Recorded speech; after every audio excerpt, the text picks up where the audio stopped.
Ito yung mga player ngayon sa roster ng Lakers na mainit pa rin ang pangalan sa trade at hindi pa siguradong na-secured ang spot nila sa lineup.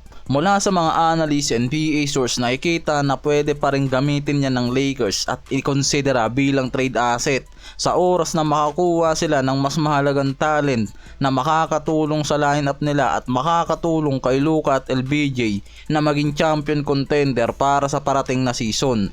Dahil yung pagkuha nila kay DeAndre Ayton bilang main center kila Jake Larabaya, Marcus Smart tapos mga additional asset na magpapalalim sa kanila mula sa opensa at depensa, pero nakikitang hindi pa rin yan matuturing na champion contender, lalo na ngayon nakikita ng mga analyst at mga NBA resource na mas magiging matindi ang kompetensya sa Western Conference at dito mismo nakatutok ang mga media lalo na sa mga teams ngayon na naging legit champion contender dahil sa na off-season trade.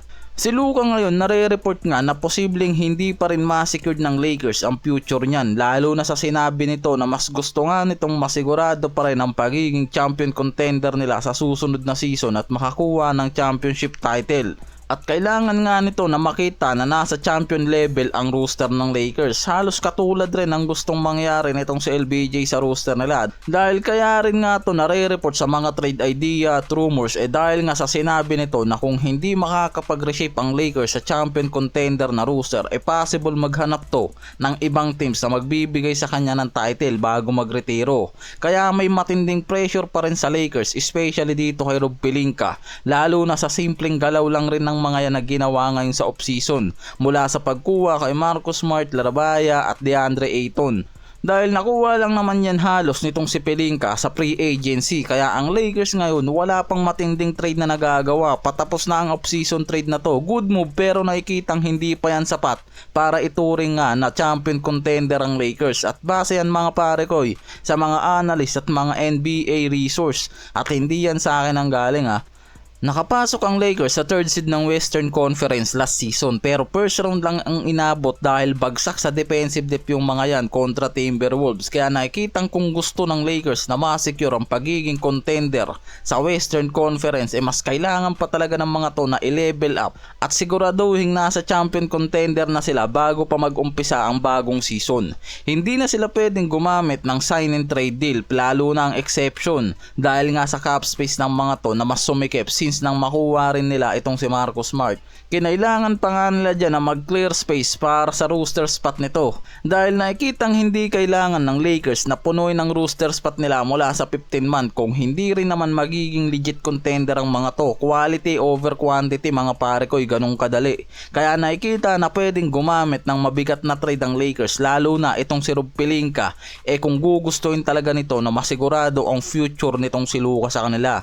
Kailangan itong gumawa ng trade na magbibigay sa kanila ng player na makakatulong sa pagiging legit champion contender para dito kay Luka at LBJ na maging ganap sila na champion contender sa Western Conference. Yan yung pinaghahandaan nila. Pwedeng center o guard star o role player mga pare ko, yan ngayon yung nakikita na pwedeng gawin ng Lakers. Si Dalton Knecht una pa lang talaga nasa trade list na yan ng Lakers. Handang-handa na sila dyan na bitawan yan. Kailangan lang nila samahan ng isang expiring contract para makakuha sila ng role player sa trade. Pero dahil mas bumaba yung value nitong si Knecht bilang first round pick, kailangan patuloy nila ngayon na magbitaw ng future draft pick sa mga center trade market na pwedeng maging available. Etong si Knecht yung isa sa nakikita na pwedeng gamitin at yung ibang expiring at pwede ring draft picks. Pero kahit na ganun, may mga report pa rin na lumalabas sa Lakers official na wala ngang balak yung mga to na gumamit ng future draft capital nila sa trade ngayon dahil pwede nila yan magamit para sa next summer at paghandaan yung ibang mga star player na magiging available sa trade.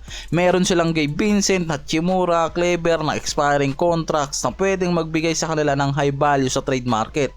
Lalo na ngayon na nasa report, pwedeng si Marcus Smart ang pumalit kay Hachimura bilang starting 5 next season.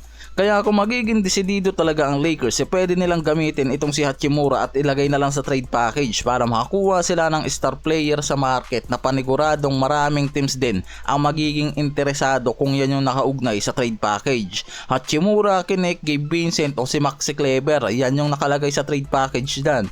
Dahil kahit sa potential trade para kila Jrue Holiday, Robert Williams III, Nick Claxton, Andrew Wiggins, yan yung mga players na matunog na talagang pinag-iinteresan din ng mga teams. At yan mismo yung mga players sa mga pare ko na pwedeng makuha ng Lakers sa trade kung handa yung mga to na isakripisyo yung mga trade asset nila mula kila Hachimura, Vincent o Dalton Kenneth kasama si Maxi Kleber. Yan yung mga nakikita naman na magbibigay rin talaga ng malaking impact sa roster nila at malaki ang maitutulong sa rotation para kay Luka at LBJ, pwede rin kay Marcus Smart at DeAndre Ayton kung etong si Holiday ang makukuha o etong si Robert Williams na center. Dahil pwede talaga silang maging legit champion contender ng West sa oras na makakuha pa sila ng star player o kahit isang high level na center.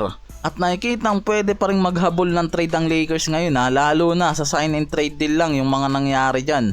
Si Austin Reeves di pa nag-uumpisa ang trade deadline, marami na talaga mga trade idea at trade rumors yung mga nauugnay dyan, lalo na yung pag-decline nito ng extension contract mula sa off-season na to at pwedeng maging free agent next summer. Kaya may mga analyst din na talagang nakikitang pwedeng mas mapakinabangan ng Lakers si Reeves kung gagamitin na lang nila yan sa trade para sa isang top tier na center o star player na magiging kapalit nito.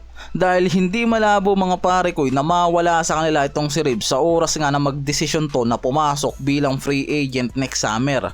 Kahit sinabi pa ni Rob Pelinka na wala siyang balak na ilagay mismo itong si Austin Reeves sa trade blocks dahil nga sa magandang chemistry ang nabibigay nito kay Luka at LBJ bilang third option player.